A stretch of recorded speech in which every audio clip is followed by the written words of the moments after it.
Hi there, welcome to Cocktail Mode, the podcast where me, Andy, and my good mate Dave pick a game and try and pair it with a cocktail. This episode is going to be focused mainly on Worms, Armageddon, and Worms WMD, which Dave and I finally got together to play an actual game over this newfangled internet thing earlier in the week, and that's pretty much the driver behind this episode.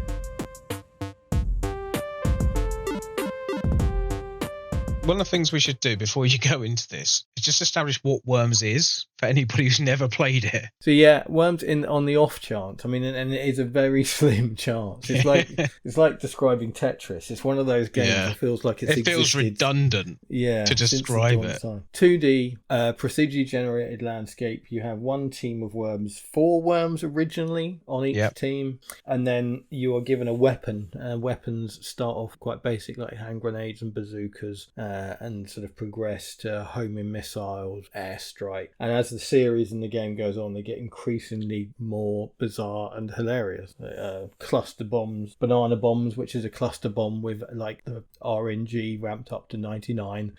And that is it. Your team is on one side of the map and the other team is on the other side of the map, and you have to destroy each other using these weapons. There are sort of disruptors in there like the wind, which affects your weapons, and you're basically playing on islands, so you're always in danger of getting like punted off into the sea, and that's it really. But it is one of these games that, from a very basic premise, absolute glorious hilarity is this the norm, isn't it? It really is. The basic genre that sort of spawns the Worms series is fixed artillery games. Yes. Before Worms came out, I knew of a few. There was an Amiga game called Tanks, and a later one called Scorched Tanks. Right. There was also, I remember us on whatever the computers were at school, we used to have like a version set in space that had planets, and you'd use gravity to bend your shots around. Oh, really? And that was brilliant. That was really, really good. Yeah, that sounds very cool. The basic idea behind Worms had been around for quite a long time. Yeah. So the 3 listed on Wikipedia are Scorched Earth and Gorillas, which were both from 1991. But Artillery Duel was from 1983. Yeah. Which is a game I've never heard of, and came out on the Atari 2600. Yeah, and the Commodore 64 VIC-20, ColecoVision, and the Astrocade. Yeah. He reads carefully. I'm going to come clean to our listeners. Me and Dave had a quick conversation before we started, asking if each other if we'd done any research, and we both said no. Because it's very much a personal experience and shared experience game, Worms. It don't really matter where it comes from. I don't think if you're here listening to us on what is episode 31 in total of our podcast, you're really here for the education, to be honest with you. I think you kind of get it by now. Hopefully.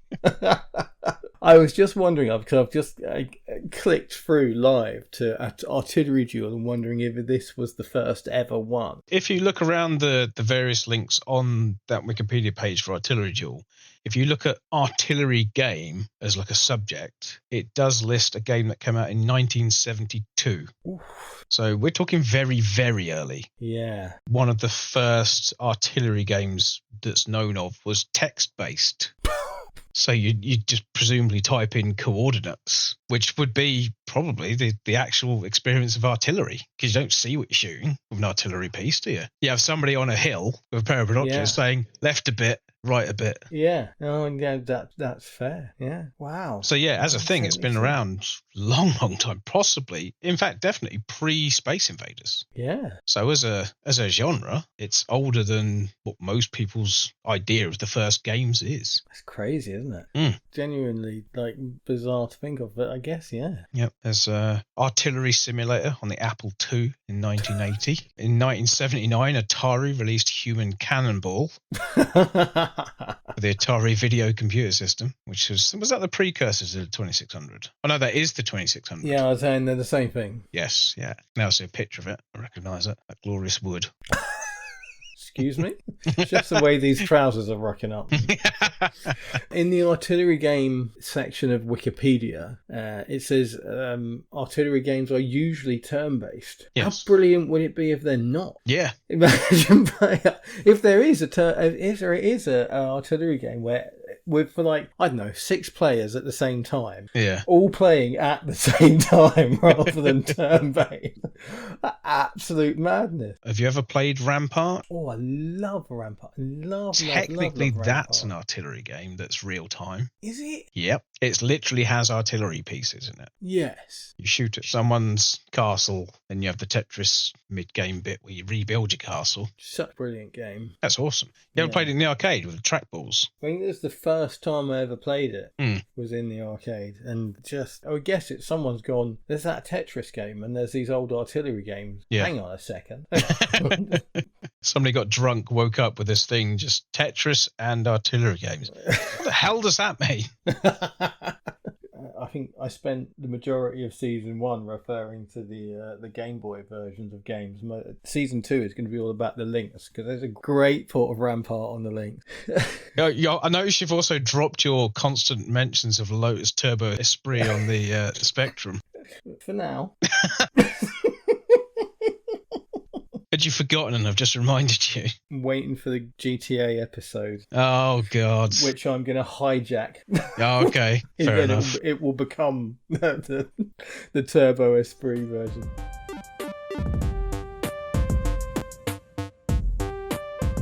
I think the first, last and only Worms game I've ever owned was Armageddon. Yeah. The only one I've ever owned is Worms on the PlayStation. Is that the original Worm? Yes. Which is what we would have played around yours back in the day. I think it was a platinum release when I bought it. I could be wrong. I doubt very much if I've still got it. Would that have been the director's cut rather than the original? I don't think so. No? No. I don't think the original came out on anything other than the Amiga. I think everything else is another version of it. Oh, no, you're the wrong way round. Oh, okay. Just reading about it now, Worms the Director's Cut is a sequel to Worms available only on the Amiga. Ah. So if you want to re-record that bit... No, fuck it. I'm also reading it now. The director's cut received positive reviews, but only sold 5,000 copies worldwide. That's a rare game. That is crazy. What does that go for on eBay? The first appearance of the mighty holy hand grenade in Worms director's cut. Was it? I wonder if all the things that were in Worms director's cut were actually in the other versions of Worms. Possibly. When did the PlayStation version come out? Because that would have been what I had. I can't remember if the Holy Hand Grenade was in it or not. It was definitely in Armageddon. Yeah, well, that's beyond doubt if it was in the director's cut. It seems crazy that a game that originally came out on the Amiga was in 95. Yeah. That's nuts, isn't it? The Amiga was still going strong at that point. There were lots of really, really good games still coming out on it. Things like Dune 2, which was the first of the real-time strategy games that later went on to become Command & Conquer. That was on the Amiga. I could be wrong, but I think there were ports of Doom on the Amiga and similar games. It was kind of still ahead of the PC in some ways. I know there's a version of Jurassic Park on the Amiga that's got first-person sections. Very much. Because I've played it and it reminded me a lot of a Jaguar game. There's that kind of really quite scrappy, basic first-person. The list of games that original Worms come out on was both types of Amiga, the Jaguar, the Game Boy, the Macintosh, DOS, PlayStation, Mega Drive, Saturn, Super Nintendo Entertainment System. That's properly crossing boundaries, isn't it? If it's on the SNES, the Game Boy, the Jaguar, and the Amiga and the PlayStation. That's crazy. That's like... Do you know what this standout one for me there is? The Mac. Yeah. In 1995, nothing came out on a Mac. That's true, yeah. At all. It was not a gaming thing at all. No. It was something that graphic designers owned. Nobody had it as a home computer, unless you're a moron. Oh, wow. There was a cancelled port to the Virtual Boy. Oh. Game was to be published by Ocean, but was cancelled only weeks into development. Oh, that's a shame. As a result of Nintendo's discontinuation of the console. Yeah. Oh, that would have been bizarre. Oh, I'd love to give that a go. Oh, that's a shame. I mean, how could you make that work? God knows. Yeah. First person, I can only imagine. Having played a fair few Virtual Boy games, I would imagine what they would done is just have depth to it, like almost layers. So like a foreground Yeah. section that you're in on your turn. Yeah. And then like the opposing team is on a background layer. Something like that, yeah. Yeah, that would work. Similar to the viewpoint of like Operation Wolf or something like that. Yeah.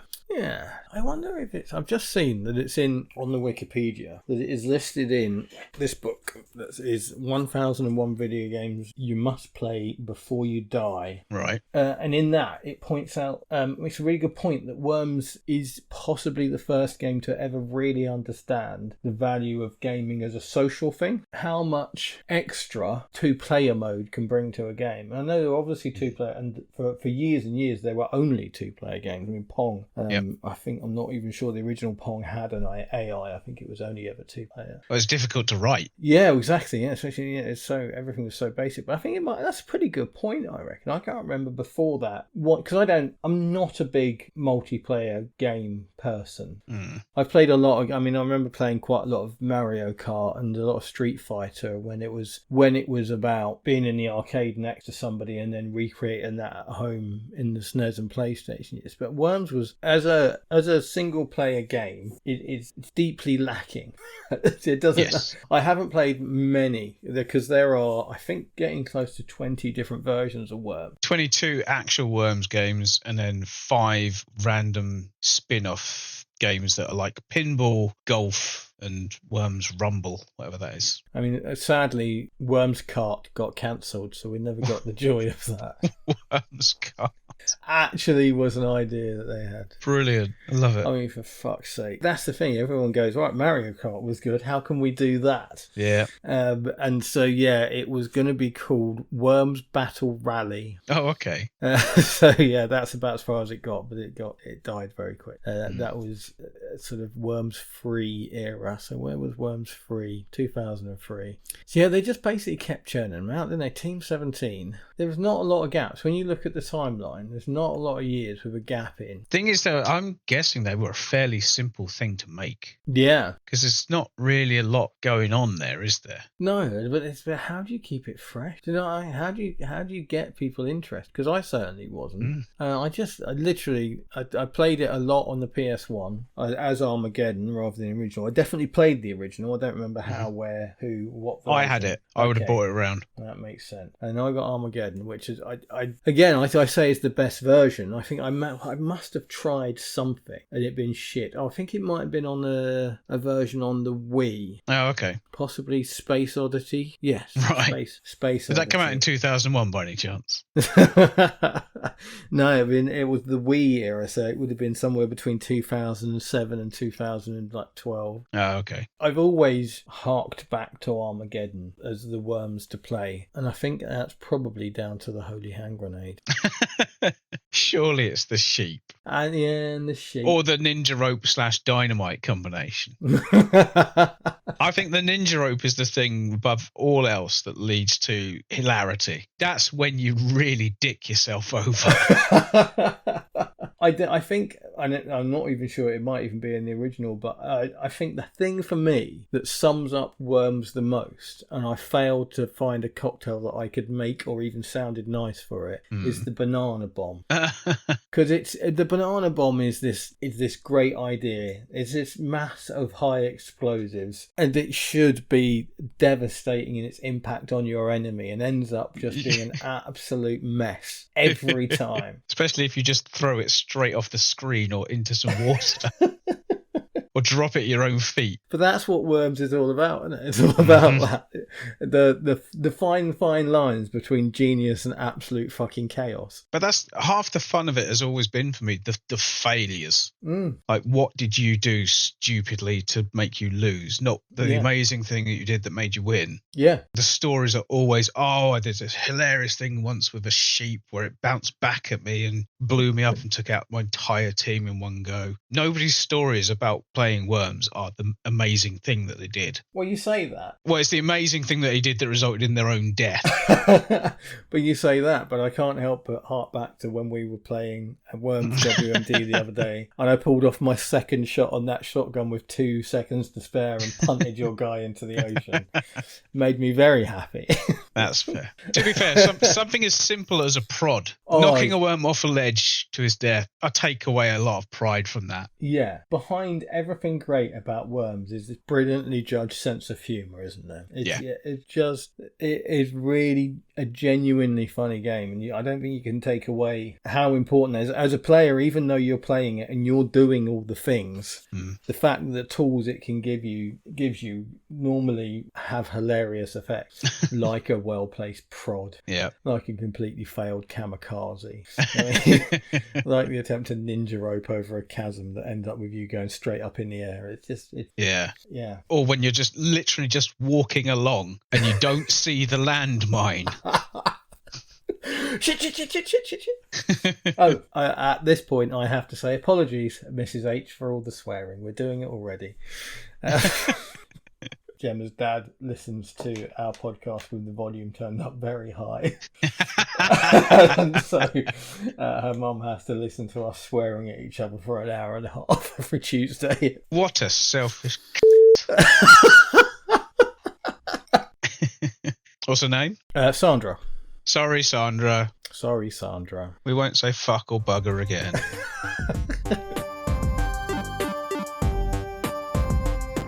How many of these versions of Worms have you played? 1. That's not a lie. Until the other day, 1. Yes. I had only ever played the original. Well, actually, technically 2. If the PlayStation version was in any way different to the Amiga, because I played it on the Amiga first, and then when it came out on the PlayStation, I bought it, and I never bought it again since. And then we played WMD, was it? Well, yeah, we played WMD. Yeah, Worms WMD, which is the last one that came out. From what I saw of it, I don't think there's much else you could do with it, to be honest. No, other than make the kamikaze available from the start, you fucking idiot.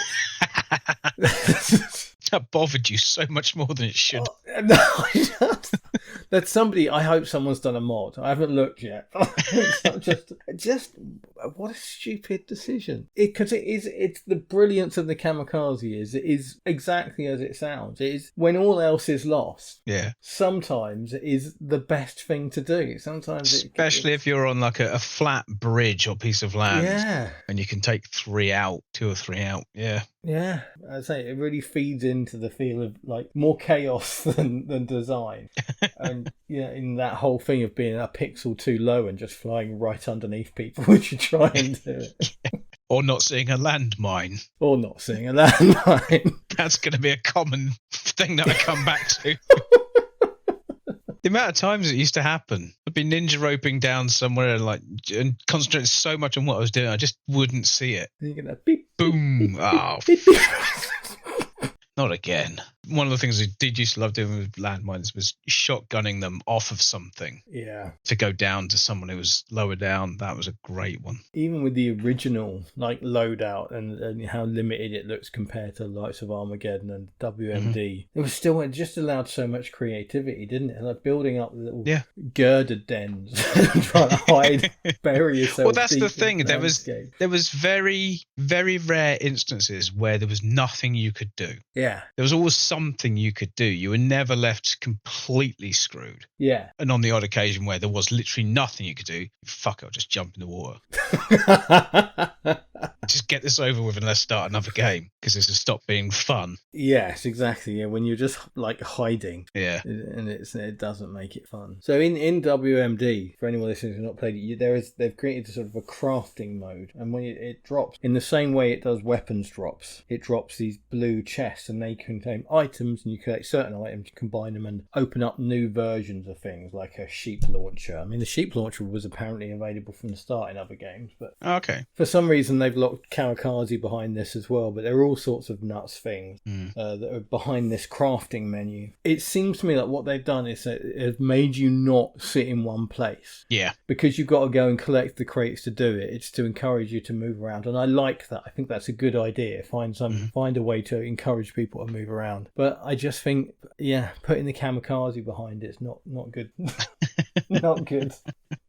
There was an option in there as well when we were playing it. You can sacrifice. You've got limited use weapons, things like airstrike. You can sacrifice those to make something else. Oh really? Didn't see it. But it did seem worth. Well, I assume it's weapons of mass destruction. It's probably worms of mass destruction, isn't it? Apparently, the name WMD. Yeah. They riffed on with teaser trailers before the game was coming out. So some of them were weapons of mass destruction, wonderful multiplayer destruction, we've massive discounts, we make devastation, we'll make you dangerous, worms must die, well that's me dead, worms in many destinations, walking mechanized destruction, we're mighty dangerous, we make do. I like we make do. We make do. Wrongdoers, madmen and delinquents, and weaponized, maintain, defend. Which sounds like a Trump slogan. I suppose that'd be attack rather than defend, wouldn't it? Yeah. I was about to say it sounds like a proper Gen 7 name. Everything's really edgy. Weaponize, maintain, defend. That's the slogan of the new Salvation Army.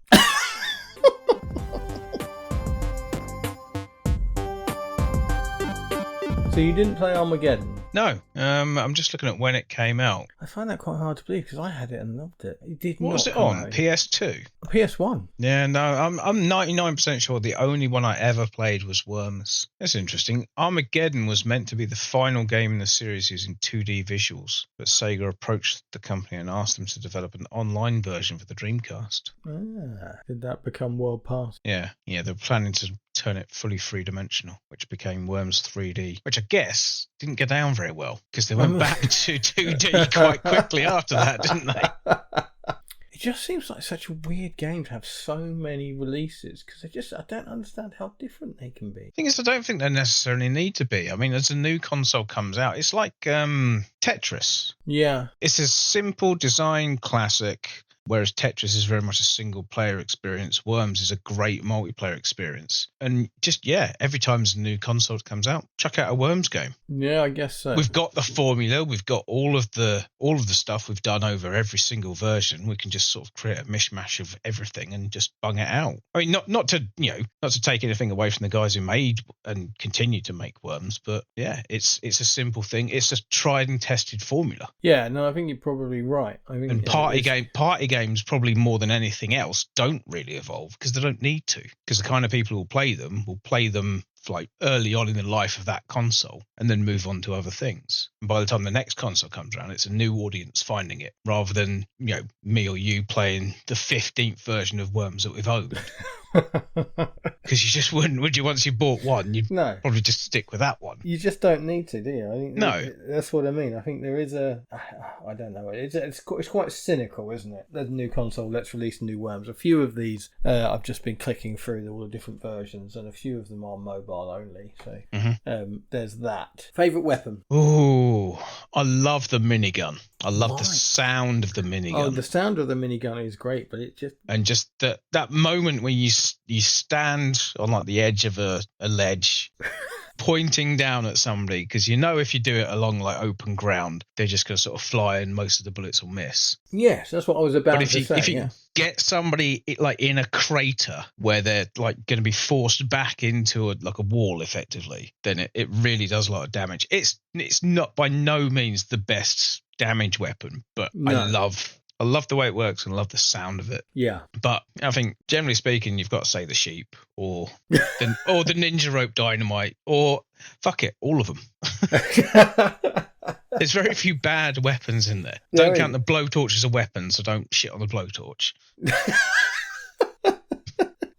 There's a quote for today's episode. Do not shit on the blowtorch. Don't shit on the blowtorch. One of those health and safety signs you have up.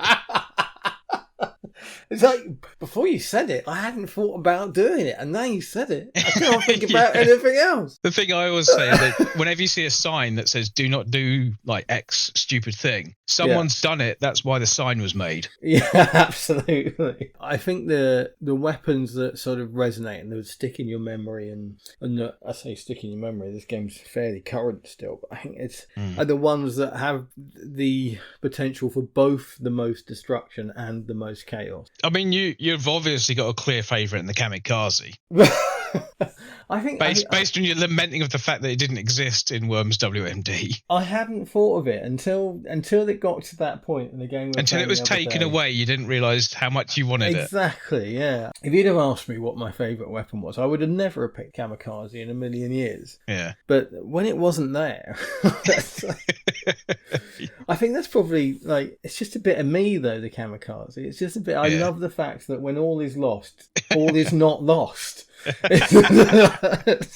Thing is, as well, it's a great thing to do at the end of an epic ninja rope journey to get yourself into the prime position to take out 2 or 3 of the enemy characters in one go. Yeah, and then you fuck it up, like you say, you're a pixel too low, or you hit a invisible landmine along the way. But this is the thing. I mean, we're sat here just laughing about stupid things we've said and done. But that's the whole point of Worms. It's fun. It's really, really good fun. Always has been, always will be. I said when we were playing it the other day how boring it would be if you were playing it and were playing it against somebody whose sole objective was to do the most effective thing that's got the most chance of success every time. Yeah. Because that just like the AI. Yeah, it does. It's weird because I turned it on today just to check something that I didn't know whether I'd misremembered.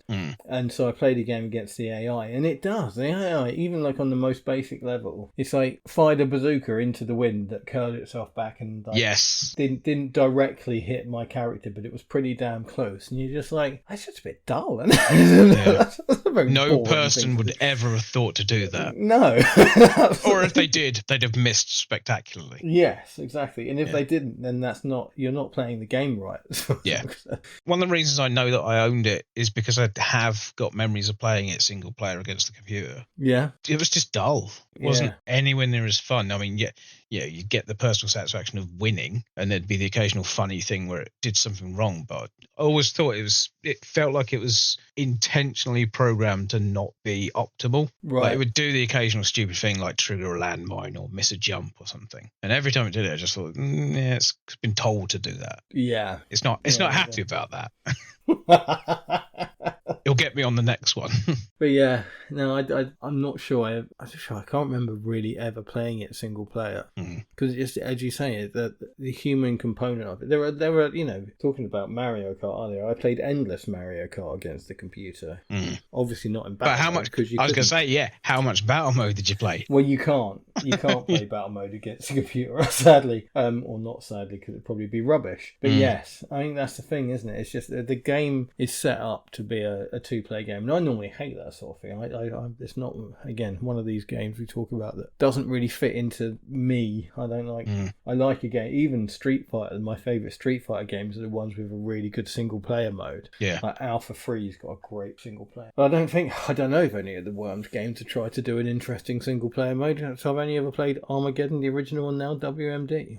I read a review of WMD, and it said the single player mode served pretty much as just a tutorial. Yeah. So I might actually go and play that. So learn some shit that probably wasn't immediately apparent. I don't know. I think it would have been a good idea to do a tutorial on how the jetpack works. Based on how that went for us. Both within minutes of each other. Oh shit, that turns it off. Yeah, straight into the water. Plop. Oh. Yeah, that's the fact that for both of us, we just went straight into the water both times. I didn't even know there was water under me when I did it. No, I didn't. Well, you don't, do you? You don't look. You don't think to look half the time. It took me about an hour of playing that game to realise I could zoom out and look at the whole map. I sadly today don't have any stories about the Game Boy or Game Boy Color versions because I've never owned them or played them. Really? No, I would have thought they'd be fairly easy to pick up. Well, yeah, I imagine they are, but I don't think it's ever occurred to me. Yeah. The idea of two people buying the same game for the Game Boy and then sitting in the same place long enough to play it. Just Yeah. We had pubs to go to, for fuck's sake. I had people come round quite often, after the pub or before the pub to play games, but it was never anything like Worms. It was always, more actiony games, I think. NBA Jam, Street Fighter 2. Exactly. We should do an episode on those too.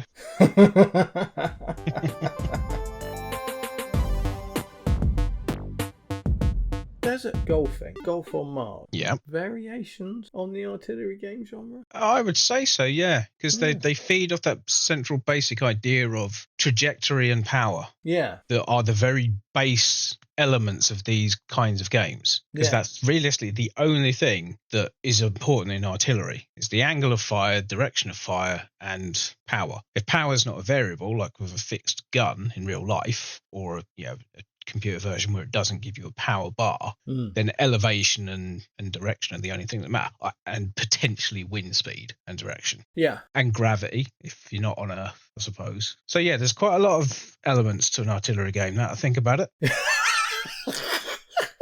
To come back to your point before I go completely off topic. Yeah, I would say Desert Golf and that kind of thing are definitely variations of this kind of thing. Oh, there is one big thing, actually, while we're on mobile games. Angry Birds. That's exactly what I was about to say. Yep. Angry Birds is an example of an artillery game. You say Angry Birds in a weird way. So I call it Angry Bird. Angry Birds. You call it Angry Birds. I call it Angry Bird. Fuck's sake. It's Angry Birds. It's Angry Bird. Angry Birds. What am I saying differently? Again, it's one of those things you forget how big Angry Birds was. Oh, it's massive. It was like, possibly the first. Obviously, Snake was the first big mobile game. Only by definition of being the only mobile game. But also, there's that whole, when it comes to actual, what felt like real games, Angry Bird was sort of Pockle, wasn't it? I'm struggling to think of anything that was as big, instant. I guess things like Candy Crush are sort of defining, aren't they? I think that's fair, yeah. And they're all conquering. Yeah, they're dreadful. Well, they're obviously all dreadful, but there's not much to be said against its success. No. For what that probably cost to produce, for what that's definitely made in advertising revenue, because potentially it's free. Yeah, no, I think it's. In terms of mobile games, it was the first game that I think when you know games and you know things like clickbait and that box I'm always Skinner box. The Skinner box. It was the first mobile game that really lent into that. As Gemma was really, really sort of addicted to it, and I used to watch her play it. Yeah. And you'd get to your last possible go and play your last possible go, and one of the really powerful things would drop in at the top of the screen, but you couldn't continue without paying money, and it's just like, that's not an accident. That's evil. Yeah. That's been around for a long time. Fruit machines have done that for a long time. At that time, when Angry Birds came out, mobile games still had the potential to be a new platform for genuine, in inverted commas, games, for games that you paid 20 quid for and played like you play any game on any console anywhere. It's whereas the industry was expected to go, wasn't it? Yeah. So you had things like the N-Gage came out, which was a half mobile phone, half console. Yeah. You had controllers that could be attached to your phone to make it sort of look a bit like a Switch. Yeah. There's always been attempts to make it a serious platform, but I don't know, maybe it is. Maybe there's reams and reams of amazing games that we're just not seeing because we don't look for them. We mentioned Golf on Mars and Desert Golfing, I realised it was called. Not Desert Golf. Yeah. I don't know when I realised that, but I did. And Angry Birds. And these other games that were precursors. But what have you played? Well, how many of these games do you actually... The other games like Worms, how many have you actually played? I definitely played a game called Tanks, which is TANX on the Amiga. My mate Michael had that. And he also had Scorched Tanks, which I think must have come out after Scorched Earth. Now that I've looked at the list of games, they were great. They were really good fun. You could move your little tank backwards and forwards a bit, and then you had the elevation and the power of your shot. This is Tanks anyway. And that was kind of it. It was quite fun. It was a good game. And then Scorch Tanks added sort of sci-fi elements to it. All right. You'd have like various modifiers and special weapons and things. And that was great. They were really, really good. So when Worms came along, I'd already played games like it. And like I said, we had a version on the school school computers, possibly called Gravity Wars, where you fired projectiles around planets and used gravity to get your projectile there. That was really good. I always really loved that. I don't think I've played much since, because as a game type, once you've played Worms, you don't want to play that sort of game single player again. No. Because you look at it and you think, it's like Worms, but not fun. One of those I'd rather be playing Worms moments, isn't it? Exactly, yeah. Yeah. No, what about you? I can't remember anything. Weirdly enough, in terms of presentation, I remember there's a game called The Blob, DE Blob. Okay. That came out originally. It was a PC game that came out on the Wii. Mm. And I remember that having cutscenes that really, really reminded me of the Worms cutscene. Right. I say cutscenes. You know what I mean? There were little comedy interludes between levels, and that's it. But the gameplay was completely different. I can't even bother to explain what the gameplay was, but it was completely different. But I remember that. But in terms of I don't think I've ever played anything else that even slightly similar to Worms. Mm. I mean, we were talking about board games earlier, and how, if you can play a text game that is an artillery game, then would Battleships be considered an artillery game? Ooh, yeah, I'd give you that. Yeah. Yeah, a very simplified version. Yeah. Like, variables that you've got in terms of where your shot lands. Yeah. Yeah, no, good shout. I used to play, and I'm fairly old. Right, I'm 50 this year. But, I'm not so old that digital entertainment didn't exist, but my granddad and I used to play Battleship by drawing our own grids on sheets of squared paper, and that's how we used to play Battleship. So a memory I adore doing that. Yeah. And so I've always got a fondness for Battleships, and so I think when the Gran Turismo episode, we mentioned all the different game modes that are in Motor2 Grand Prix 2. There's basically it's Battleships, but with 3D graphics. For some reason, it makes absolutely no difference. It's still Battleships. But that's how good Battleships is. You can, whatever you do to it, other than make a film out of it, because my God. Oh, that was a stinker. I couldn't get 10 minutes into it. I watched all of it. How? I think I was drunk.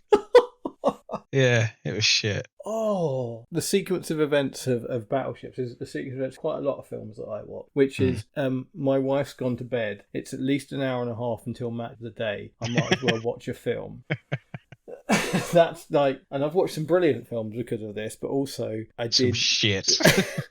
But I genuinely, I can't even remember why, but about 10-15 minutes into Battleship, so I was like, I can't watch this anymore. It's genuinely awful. It doesn't get any better after those 15 minutes. I thought it's mindless. It's got Rihanna in it.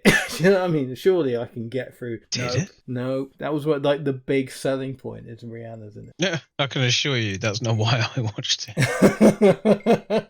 I wouldn't even recognise her. So just thinking about Worms teams. Obviously, when you had the original PlayStation version and pretty much every version I think there's ever been, there are pre-made teams with like group names. Yeah. So the Turtles have always been in there. There's been various Star Trek, Star Wars ones coming to mind. What team did you always make?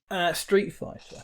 Oh, was it Street Fighter? Yeah, because I've done that. I've done Street Fighter in most games. I used to make Street Fighter teams. I did it in NHL hockey. I did it in Sensible Soccer. I did it in So I always used to make Street Fighter teams. I mean, that just speaks to how big Street Fighter was and how important it was to not just me, really. I definitely did that. I think because sort of in my teens and 20s when it came out, I think I quite often just did hot women as well. That's just a horny little fucker, basically. So, that'd be Kylie and Vanessa Paradis. I was going to say Vanessa Paradis, surely. Yeah. Oh, I can't think now. But yeah, that was definitely a running theme in games like that. I don't think I ever did it in Worms, but in some games with stuff like that, I think it was about the same time that I started getting football, because I didn't start sort of supporting a football team until quite late in life. So there would have been Forest players in there. Yeah. Pierce, Wone, Crosley. That was my era. Yeah. What about you? Any others? I can't remember. I'm thinking about it, and I definitely had custom teams, which may very well have been Street Fighter characters as well. But yeah, I can't think whether or not I did bother with custom team names. I must have done it. Yeah. But I can't remember them. I think because it was the sort of thing you only ever did once, because of memory cards. Yeah. And it was on PlayStation. You probably would have done it once and then never thought about it ever again. Yeah, you'd set it up and then just pick that team every time. Yeah. To the point where I probably think that the team that I played as is one of the built-in ones. It became, didn't it? I think probably certainly in terms of console game, a bit of a thing, naming your teams. But when saving your game with something other than a 84-digit password came along, sort of that sort of customization element, which it goes far beyond teams in Worms, doesn't it? It goes far beyond names, especially in we played Weapons of Mass Destruction, and in that you seem to be able to do almost anything. Well, yeah, any option that can be changed, you've got control over. You can basically make your own sort of set of instructions, can't you, for it? Except enabling kamikaze from the start, but yes. As far as you know. And others. But yes. But yeah, and then the whole seeding levels and being able to create, random levels from a code or a word. You put your own name in and see what level it generates using your name as a... Yeah, because they always used to publish in a lot of the magazines, somebody has found this code produces this map. Yeah. It'd be less random, or appear to be less random than a lot of the others. How closely linked in your brain are Worms and Lemmings? Not at all, which has been interesting reading about it, because most people seem to think of it, or it's been described certainly, as a cross between Cannon Fodder and Lemmings, which is a conclusion I'd never come to before. I'd always seen Worms as its own thing. I'd never drawn that link between the two. Other than maybe the sense of humour, I can't see anything of Cannon Fodder in Worms at all. No. I mean, and again, in terms of Lemmings, it's maybe the graphical style, but it's completely different other than that. I think that's a fairly superficial analogy. I would say it's probably a lazy journalist. Oh. More than anything else. Sorry, do you know that Stuart Lee and Herring sketch, Lazy Journalist Scum? X is like Y on Z, where X is a current thing, Y is an old thing, and Z is a current drug of choice. This Morning with Richard, Not Judy. Oh, awesome. Yeah, I remember that. Is what it was on. But yeah, Google it. It's funny as fuck. But yeah, that's what that sounds like, isn't it? It's it's a cross between this and that, when it really isn't. It's an artillery game. Thinking about it, you've got certainly not in the game, but certainly the box art and the awful video sequences. Cannon Fodder. No, in Cannon Fodder. Oh, yes. Have you seen the awful FMV intro? Yes. Clearly voiced by the guys who made the game, trying to do American accents. But it's a very chibi looking guys in soldier uniforms. Yeah. And Worms is the video sequences that they have in between the levels there are very similar in look to that. So I could see where they were coming from with that one. And Lemmings, I guess, they're very slightly anthropomorphized versions of an animal. So I can see where they're coming from, but yeah, it's lazy. It is lazy. Because gameplay wise, it's nothing like Cannon Fodder or Lemmings. It's not, but I still, in my brain, the two are very closely linked. I think Worms and Lemmings. I think maybe it was an Amiga thing, because I only knew one person with an Amiga, so maybe that's why they're linked in my brain. Maybe I played them first on the Amiga. Possibly. Both of them, because they're very Amiga games, aren't they? They're very much of that. God, it's a zeitgeist then. Ugh.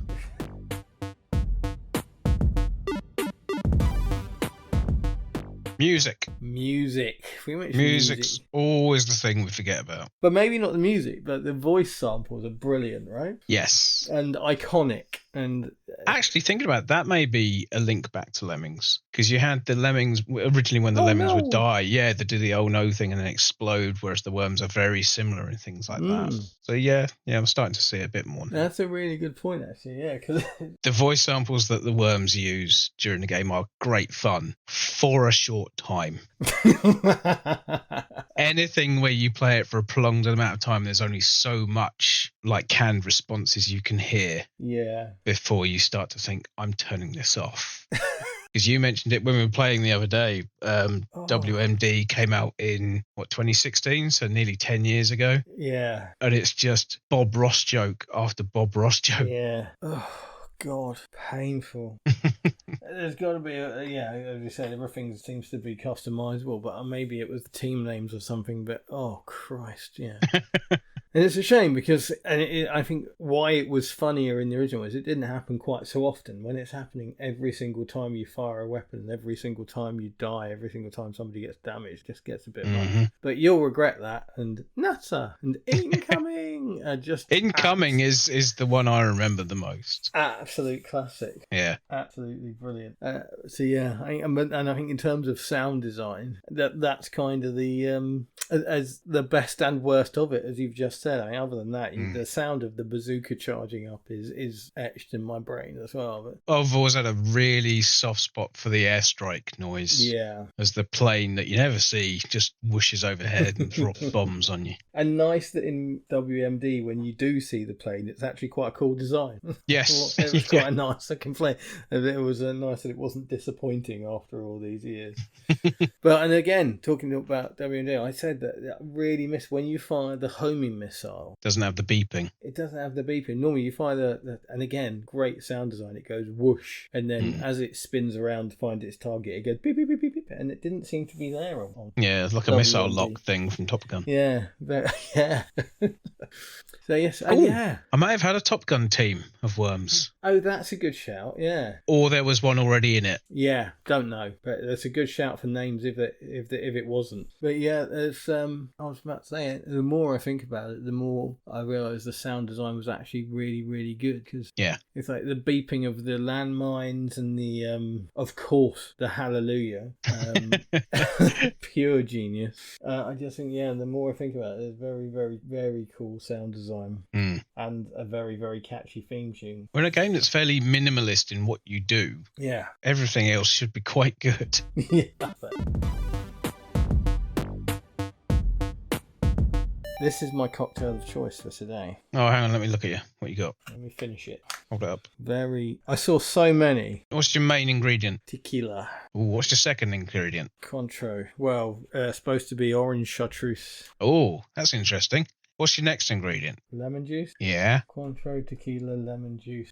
Simple syrup. Soda water. Okay. We're very close. Is it a Difford's cocktail? Don't think it is, actually. No, it is. No, it is on Difford's. Okay. I think we'll be fine. I was convinced that there are so many hand grenade recipes that have got Midori in them. Oh. I was convinced you were going to go for one of those. So I had no concerns at all. I was like, I didn't even think of hand grenade as a thing. There's a version called the Holy Hand Grenade as well. Is there? Oh, yeah. Should have found that. I wanted to go down the route of like the last survivor kind of thing. Oh, okay. I avoided the suffering bastard because I used that in XCOM. Again, yeah. But that glorious moment when you're down to the last worm and it's what can this one worm do before he inevitably dies or gloriously wins. So I actually found a cocktail called The Last Worm. No way. Yeah. I just thought, that's it.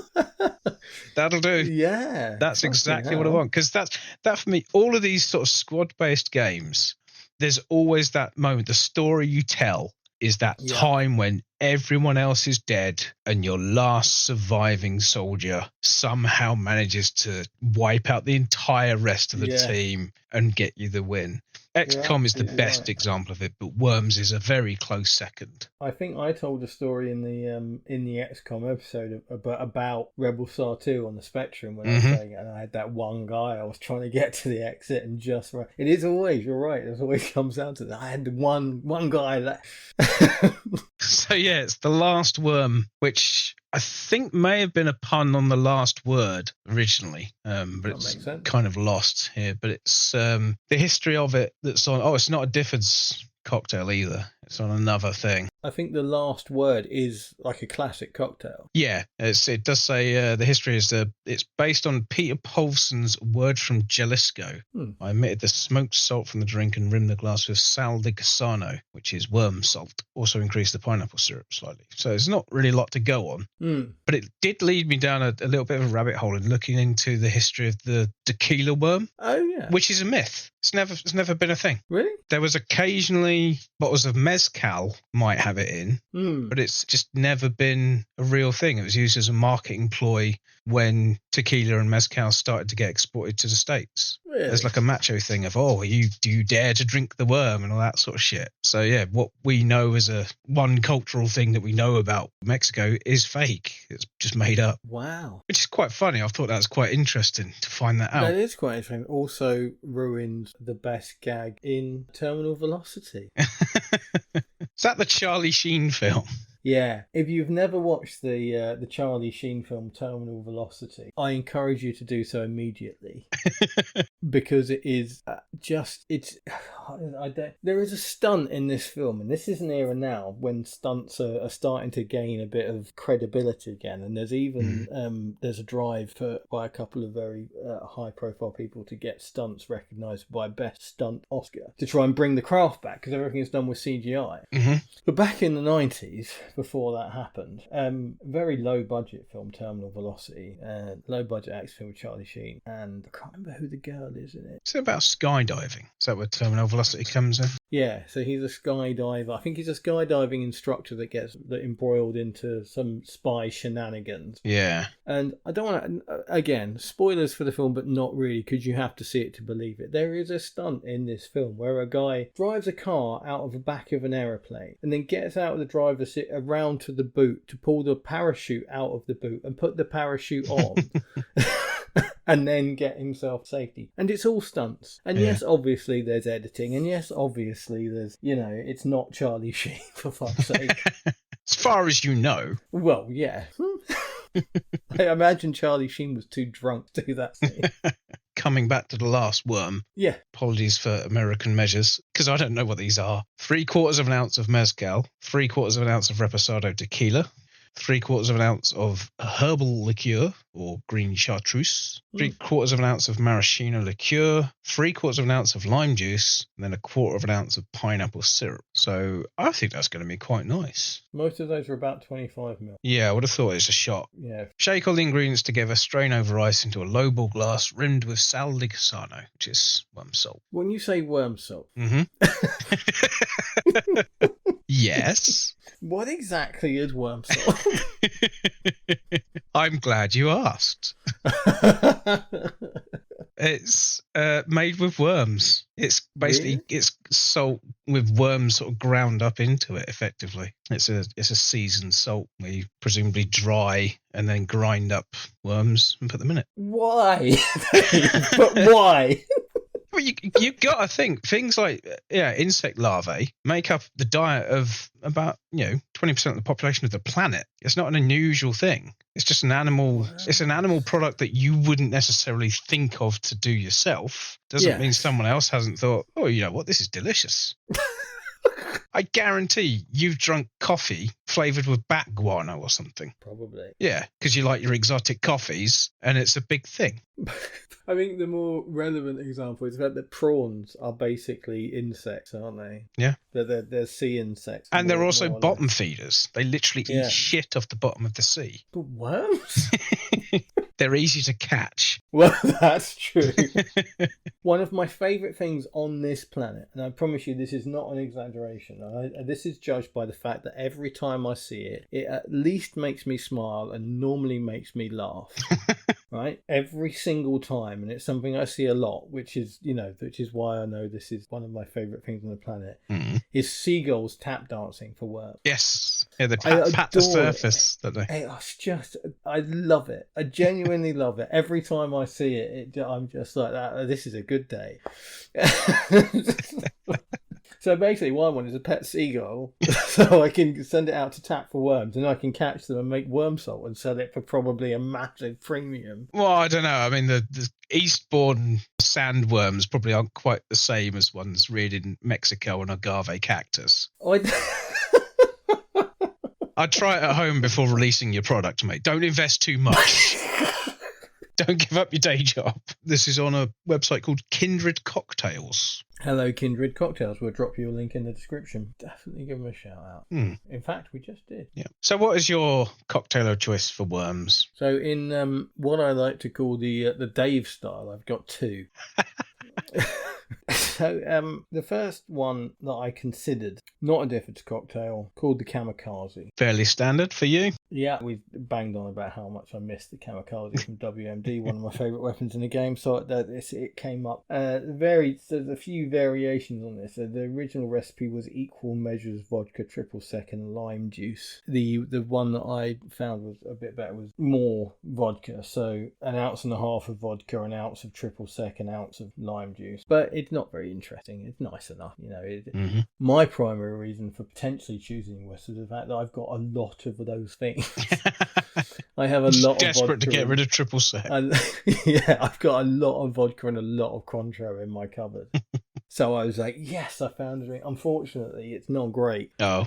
Just a bit dull. I mean, I think anyone who knows anything about cocktails would just go meh if they heard that. It's not a particularly exciting or interesting range of ingredients. So sadly, for both my overstocked cupboard and, this, I ditched the Kamikaze. And so I'd actually found this one before, but I found a cocktail called the Long Shot. Oh, okay, yeah. Which I think, in terms of sort of the obvious, taking a long shot, but also what we were saying before is, given two options of, an easy Uzi hit, an easy bazooka in the face, or a long shot banana bomb going 3/4 of the length of the level to perhaps maybe knock that mine into that person who might then fall into the water, you're going for the banana bomb every single time. It's always a long shot. I hope it's not just me and you, Dave, because we played the other day and it's still the same. And this is, not like as in, Everybody's Golf. We talked about how you were Don Johnson. You never Don Johnson playing Worms. No. No. Thing is, I would have. When we first played it originally, I probably would have thought, I can hide under girders and things. And then very quickly found that's a really boring way to play the game. I'm not going to do that. No, it's all about ninja roping and getting around the level. Yeah, sheep. Yeah. Go in completely the wrong fucking direction. So I thought the Long Shot was a great shout, and then I made it, and it was lovely, and I've been drinking them all night. Very drinkable cocktail, very much. If you go back and look at all the cocktails we've ever done, I do very, very few long cocktails. This is absolutely a long cocktail. Remind me quite a lot of a Paloma. If anyone's ever tried a Paloma, it's one of my favourites. It got quite popular in the last year or so. It starts off with Reposado tequila, 45ml, and then 15ml of orange Curacao. That's my pronunciation. Get your own. Curacao. Orange Curacao. 7.5ml of sugar syrup, 22.5ml of lemon juice. That's a lemon. A dash of Angostura bitters, and then top up with soda water. And it's in a tall glass. And like with any tall glass drink, you put about 2/3 of it full of ice. So when it says top up, it tends to create about a 3-to-1 ratio. But it's really, really, really nice, fresh, drinkable cocktail. Over here in the UK, the spring seems to have erupted over the last couple of days. And I do think that had it not, I might not be enjoying this cocktail quite so much because it's got that sort of long, refreshing thing going for it. I just think it's the kind of citrusy tequila thing. It just works. I mean, it's not rocket science. I mean, you don't have to be a genius mixologist to figure out that works. I'm actually not using Curacao. I used Cointreau. Because, as previously discussed, desperate to get rid of it. I was curious as to how similar they were. Orange Curacao liqueur, triple sec, Cointreau, various versions of orange liqueur. Doing a bit of research, there's actually an article on Diffords about these various orange liqueurs and what the difference is. And Curacao is a bit more herbal in the taste and things like that. And the last line of the article basically says, if you're going to swap one for the other, there are worse cocktail crimes, basically.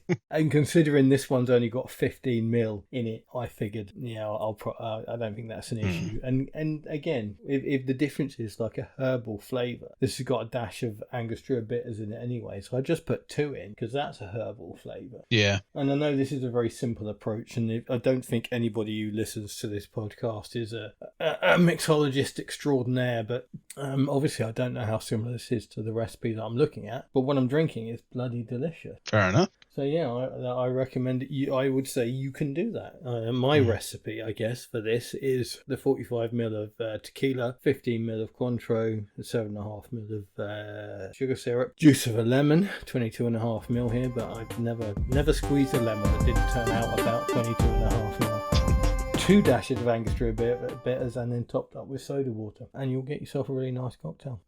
That's the long shot. Sounds good. I like it. I reckon you might like it, actually. I was thinking, as you're describing the long shot, came into mind a crossover between Worms and XCOM, where with XCOM you see the percentage chance to hit, don't you, when you go to take a shot. If you could see how low the percentage chance of each shot you take in Worms is, you would never do 90% of the stuff you do. If it could somehow read your intention and the input you're going to do, and give you like a percentage chance of you getting this right. Just open up an AI window and type it in. So what I'm trying to do. It's a similar thing to the kind of shots that we try and plan out in pool as well, isn't it? Yeah. Like the ridiculous plants that you know aren't going to work, but there's a chance it might. I have a hilarious video of Dave talking through a shot he was going for on a pool table in a pub in Brighton. He goes at great length to say like how this shot's going to work and even why it's going to work because. And then hits it. I'm not even sure the cue ball hits anything, does it? No, it does. It does. I'm not that inept. But no, the shot doesn't work. And the end of the video is punctuated by me just going, fuck.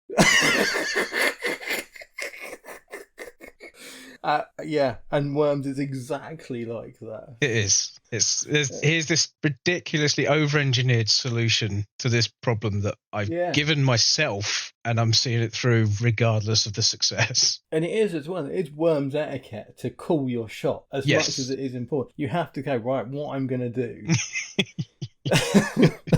Just so the other person can go, fuck off. Yeah. And it doesn't matter that 80% of the time it doesn't, because 20% of the time it comes close. Yeah. Or something equally good will happen. Yeah, like you shoot yourself in the foot. Yes, multiple times. War never changes. Normally at this point have a conversation about what we're going to do next time. We've already decided because it's going to come out to you on April the 1st, so we're going to do an April the Fool's Day. Leave that in. Just leave that in. We're going to do an April the Fool's Day special. We're doing an April the Fool's Day special.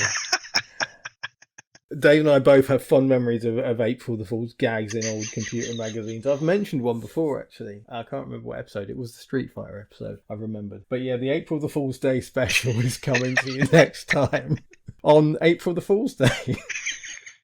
Or as the French call it, Avril le Fish. So that's the plan for next time here on Cocktail Mode, where gaming, like alcohol, is in our blood.